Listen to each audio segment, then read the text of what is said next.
Hello YouTube, Message in a Bottle here with another video. I had a hard time sleeping lately and I decided to get up, grab some food, eat, and sit down with my thoughts of what video that I wanted to make. And I was having flashbacks of my ex when I was laying on my bed. And what I want to discuss in this video is why I talk so much about relationships on this YouTube channel. Now, me as a man, it does seem like I'm hating on women, but in reality, I don't. And I had to keep repeating this sentiment over and over again to the point where it's tiresome because people will look at my YouTube channel at face value and think in their heads, they think that I'm one of those incel that hate all women, when in reality, I don't. I really wish the best for women and I sincerely, you know, wish prosperity, equal rights, all that stuff to women. The problem is, for some reason, we have this narrative that's man versus women, and I honestly hate that a lot because when you guys think about it, when it comes to families, when it comes to bearing children, when it comes to building a society, building a country, a tribe, a nation, etc., it's always been man and woman working together for something bigger. And for some reason, in our current age, in our current society, we have this narrative that's men versus women. Whoever came up with that narrative is straight up evil, very evil. And for those of you who encourage this narrative, you're straight up stupid. I'm sorry, you're straight up stupid. Men and women are supposed to work together, period. But we have to acknowledge that we have different roles, we have different biology, and those differences is what makes us man and woman, if that makes sense to you. Because a lot of people these days, and I talked in my latest video when I was talking about that crime scene, the crime, yeah, incident that happened. A lot of people these days, they're kind of schizophrenic. And I'll admit, I'm kind of schizophrenic myself, but I always keep my brain down to earth. I always keep my brain based on reality because reality will not give a damn about you. I repeat, reality will not care about you. In one of my earliest video that I posted on this YouTube channel, I described reality like an ocean and you as an individual like a sailor. You as a sailor, you have to row the boat, steer the boat, and survive the ocean on your adventure. And the ocean, sometimes there'll be calm waters, other time it will be stormy weather, and the stormy weather are usually the most dangerous, especially when the waves are very huge. But it's up to you what you know, what you do determines your faith in the ocean. But the ocean is uncaring. It will not give a damn if you survive through your adventure or you survive and of course you prosper in your adventure. And that's why I made that analogy of you being a sailor. In reality, it's the ocean. And sadly, a lot of people these days are kind of schizophrenic because they do not want to accept certain realities. To give you guys an example, because I've been around the MGTOW, the red pill, the black pill community, they do have a point when they pointed out that most of these modern women growing up in middle, upper class, and sometimes the lower class, especially the lower class, but not all the time. But it is getting there though. They've been noticing how women, they badly want the top 1%, but even if they get the top 1%, even if they get the most handsome, the most richest, and the most, healthiest, that's always constantly working hard, even if they manage to secure that type of man, it is still not enough for those women. And those women, they straight up schizophrenic.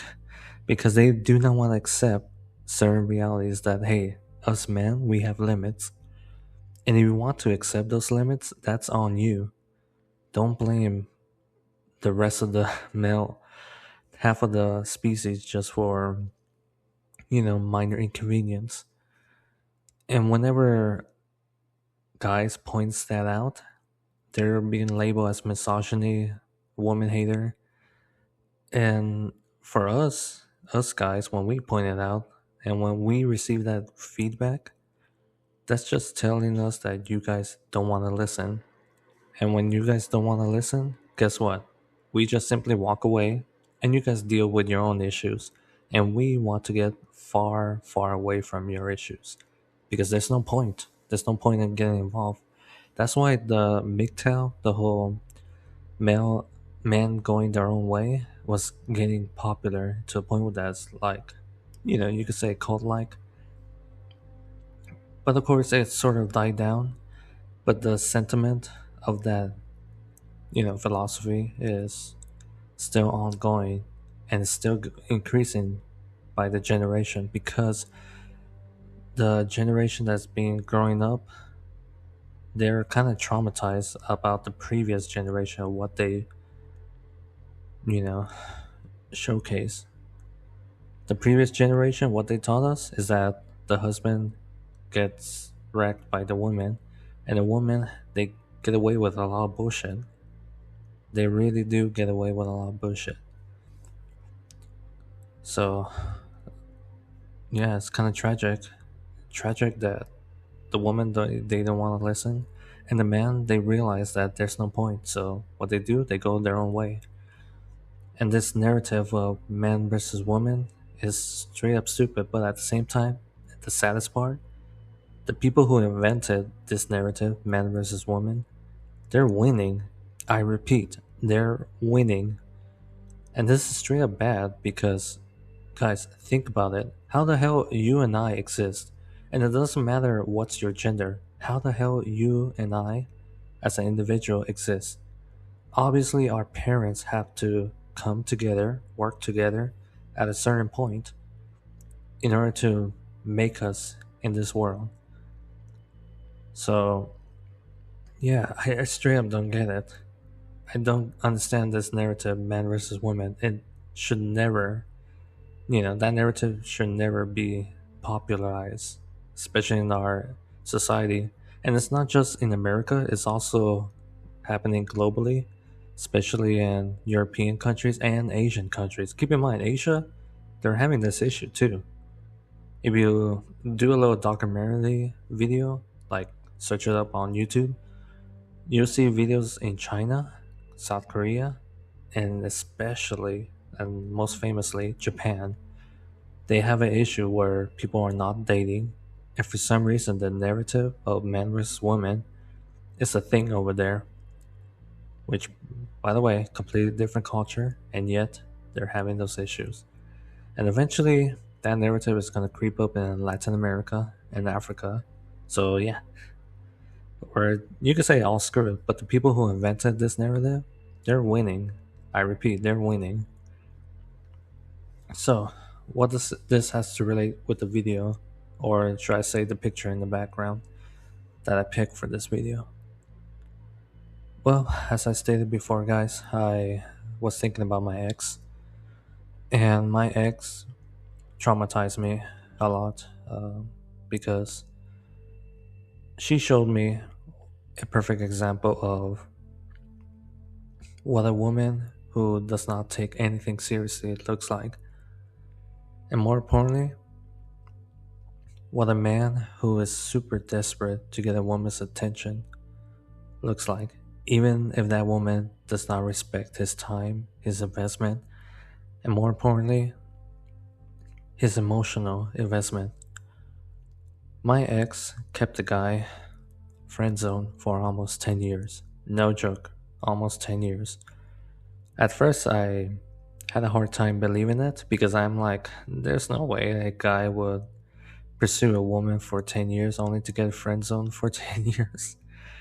And it was very telling that guy really wanted her that way. But as I was dating my ex, as I was spending time with her, over time it increasingly became more and more obvious.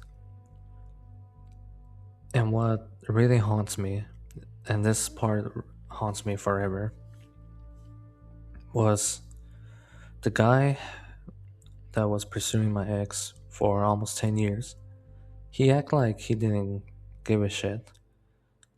And that right there, I feel like him not giving a shit, except for her attention, which, by the way, that's the only time when I notice when he emotionally gives a shit. When he gives a shit, it's because he wants to get the woman's attention and her appraisal, if that makes sense, her appraisal. But everything else, he did not give a shit. He didn't give a shit about his health, his personal income, his accomplishment, what he did so far. And to my surprise, he graduated college, and yet he was getting jobs that don't require colleges. In other words, the guy was a straight up loser. And at the time when I was dating with my ex, the guy was, well, I don't want to disclose his age, but he was definitely not a young guy, if that makes any sense. And my ex, I'll admit, she was a little older than me, but the guy himself, he was definitely not a young guy by the time I met him. He did not have a car, he did not have a driver license. The guy was a straight up loser. And my ex, she admits that. She admits that he was a straight up loser. There's nothing inspirational in him. And what's even sadder is that the guy, he act like he doesn't give a shit. Sorry guys. He act like he didn't give a shit, but he has severe anxiety, so he does give a shit in some aspects. And I find that ironic, the irony personality, but in the most depressing way. Well, long story short, guys. Sorry. Long story short, eventually I broke up with my ex because I couldn't take the lie anymore.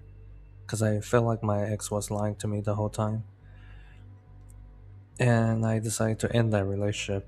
And because I was the one that ended that relationship, my ex obviously got very devastated. So what she did is she decided to rebound with the guy that she friend zoned for 10 years. And in my head, I straight up knew that that relationship would not last.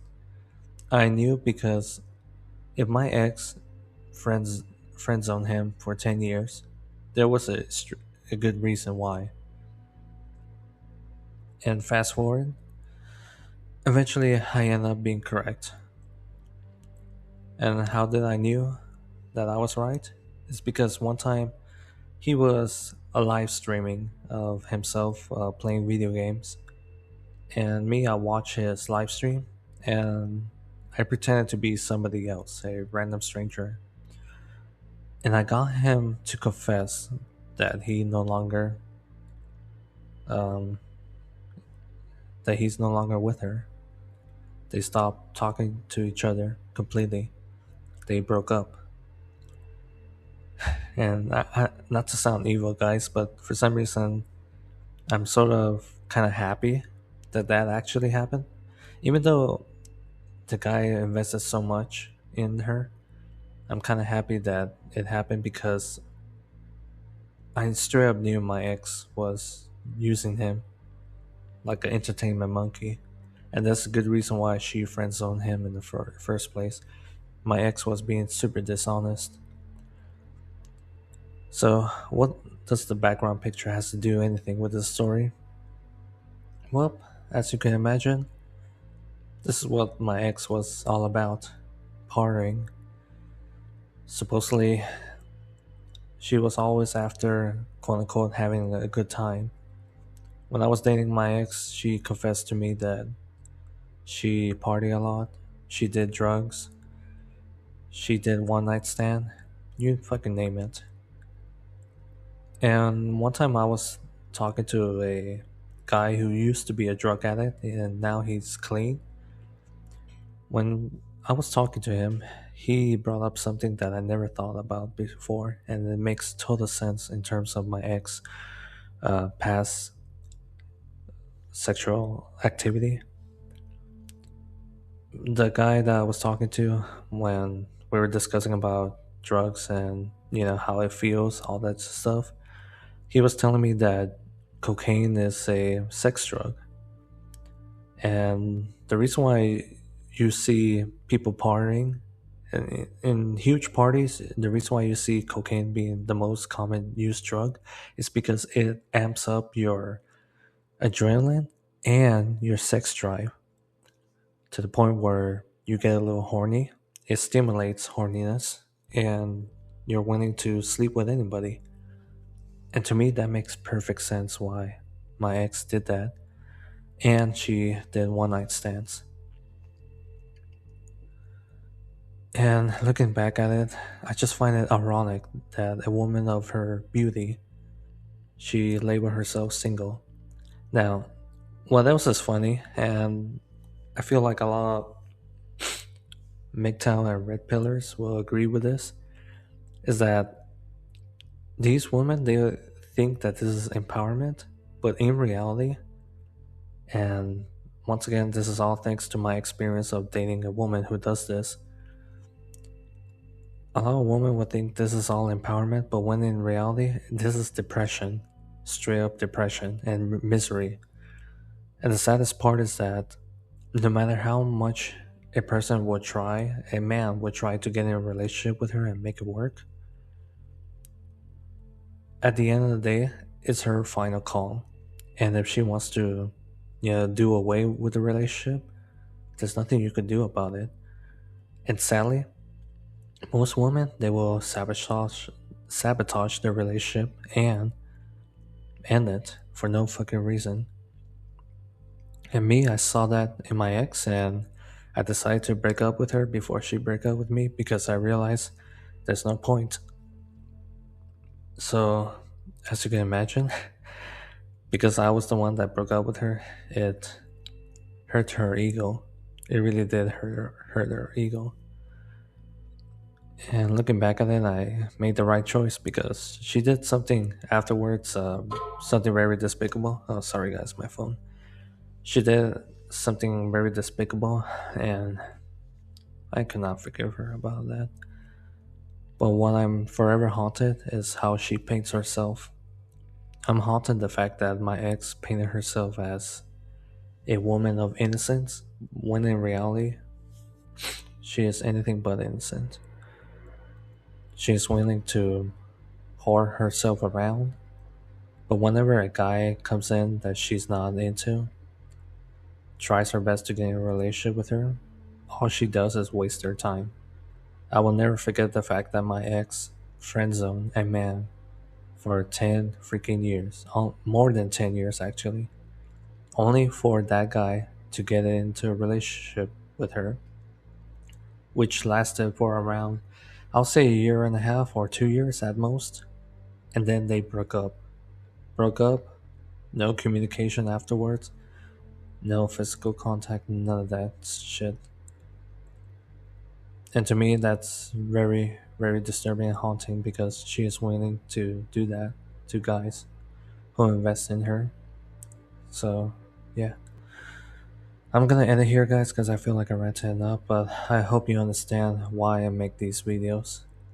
And especially when I talk about relationships, because to me, this is haunting and heartbreaking.